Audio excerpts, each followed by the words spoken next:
um exemplo extremo de polivalência na indústria de máquinas, os raspadores de rodas executam serviços pesados de escavação, transporte, descarga e espalhamento de terra.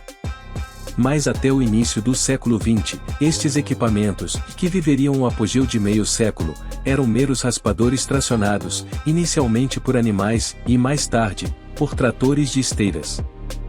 No final da década de 30, Robert Gilmore Letourneau, que já havia desenvolvido alguns raspadores de rodas rebocáveis como os modelos A e B, Carrial, lançou o Tornapu, modelo A, o primeiro scraper de grande porte montado sobre pneus, que dispunha de um trator de eixo único e, pela primeira vez no setor, tinha a possibilidade de articulação de 90 graus para cada lado, assegurando uma manobrabilidade muito maior do que os modelos até então utilizados, podendo trafegar a velocidades de até 30 km por hora. Nesse estágio, o acionamento do sistema da caçamba era realizado por guinchos acionados por motores elétricos. No final da década de 50, surgiram modelos com trator de 2 eixos e motores de até 600 HP, que podiam atingir velocidades de até 65 km por hora. Nessa época, a Wabico retornou Westinghouse e adicionou um segundo raspador de rodas a um modelo B, com capacidade de 22 metros cúbicos, criando um modelo tandem.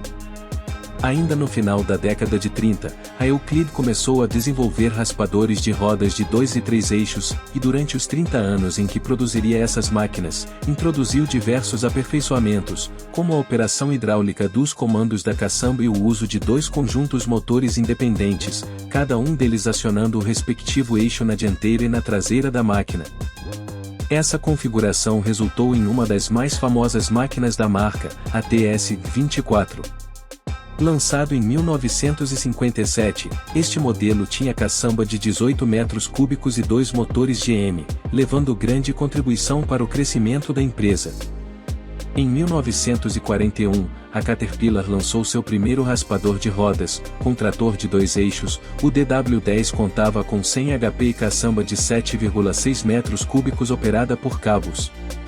10 anos depois, chegaria o DW21, com trator de eixo único e capacidade de 14 metros cúbicos.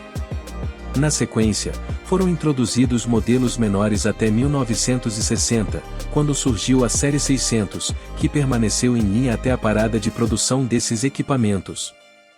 A Michigan, que fazia parte do grupo Clark Equipment, entrou neste mercado em 1957, com o lançamento dos modelos 110 de 7,6 metros cúbicos, 210 de 14 metros cúbicos e 310 de 21 metros cúbicos, que foram aperfeiçoados durante a década de 60.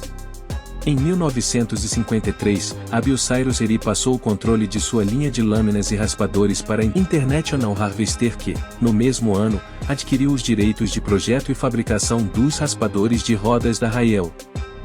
As máquinas passaram a ser produzidas com a marca International a partir de 1972, correspondendo à série 400, com 1 ou 2 motores, elevatórios ou não. A International deixaria de produzir modelos maiores após o desenvolvimento das máquinas de 11 metros cúbicos, que permaneceram em produção até 1984, 2 anos após a compra da empresa pela Dresser. Em 1952, a Alice Chalmers adquiriu a Lippmann-Schulze, que fabricava 2 modelos de raspadores que não tiveram muito sucesso, obrigando a empresa a desenvolver novos modelos, que também não trouxeram resultados expressivos. A principal diferença dos raspadores elevatórios é possuir um elevador formado por 2 correntes, as quais são presas barras transversais para carregamento da caçamba. A descarga usava um fundo corrediço na caçamba, que era aberto para essa operação, invertendo-se o sentido de rotação da esteira para auxiliá-la. Em 1961, a Wabico entrou no mercado de raspadores elevatórios utilizando modelos produzidos pela Hancock, criadora da tecnologia. Em 1977, a empresa lançou o modelo 353FT, com capacidade de 28 metros cúbicos e 2 motores com potência total de 1025 HP, o maior raspador elevatório construído até hoje. A última máquina da Wabico foi vendida em 1980. A Caterpillar, por sua vez, começou a produzir raspadores elevatórios em 1964, com o lançamento do J619 com sistema Johnson. O maior modelo produzido pela empresa foi o 639D, de 26 metros cúbicos, vendido entre 1979 e 1984. A Euclid também lançou um modelo com tecnologia Hancock, cujo elevador era acionado por motor diesel, enquanto a Michigan usou essa tecnologia para lançar seu primeiro modelo em 1965, produzindo máquinas de diversas capacidades, como a 310H, a maior delas, de 24 metros cúbicos e 495 HP. Posteriormente, a Hancock foi adquirida pela Clark. Já a John Deere se concentrou nos modelos elevatórios quando entrou no mercado, em 1957.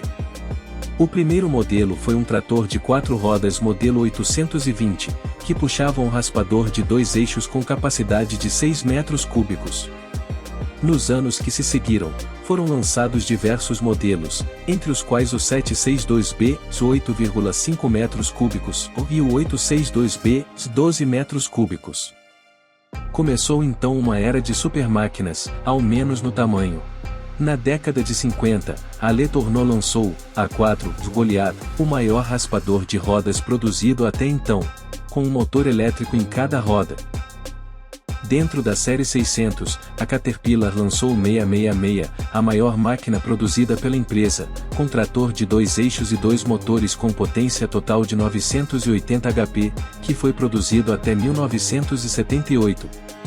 Em 1963, a Euclid lançou o TSS 40, com capacidade de 31 metros cúbicos, com trator de 2 eixos e 2 motores GM com potência total de 810 HP.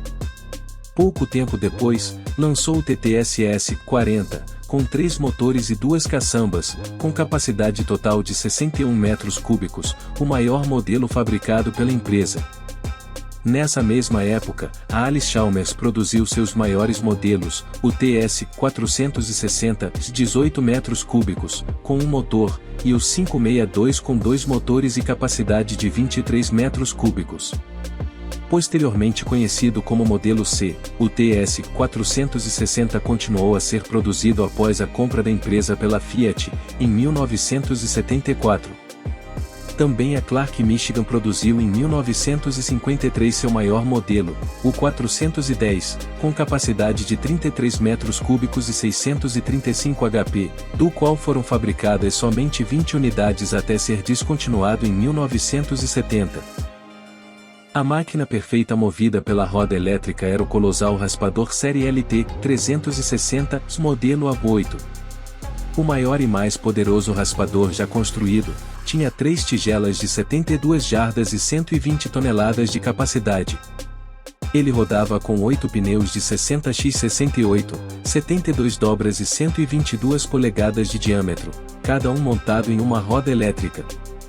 Os 4 eixos foram dispostos nas extremidades dianteira e traseira e em cada extremidade da tigela do meio.